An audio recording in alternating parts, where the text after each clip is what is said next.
我唔知我係咪希望俾大家希望，但係我基本上我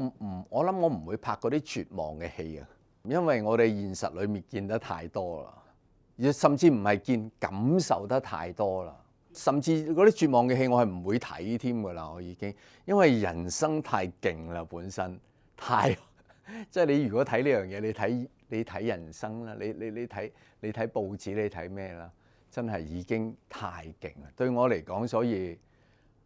我係唔會做一啲絕望嘅戲，唔需要由我嚟到做，我覺得。我通常會覺得學哲學的人，他願意把很苦的東西撕給大家看，但是你選擇的是積極的東西。唔知因為太早已經覺得係，即係大家要，即係呢啲唔係三言兩語。我覺得絕望係一個應該要攞嚟討論嘅事，唔係一個呈現嘅事。即係如果我好樂意，如果你坐喺度同我傾談絕望，咁我哋可以不停咁傾嚇，因為都係為咗揾一個希望到最後。咁但係如果我純粹喺一個作品裏面呈現絕望咧，好多人以為嗰個就係終局嚟嚇，哪怕係終局都討論下先咯。但係嗰個冇討論嘅空間。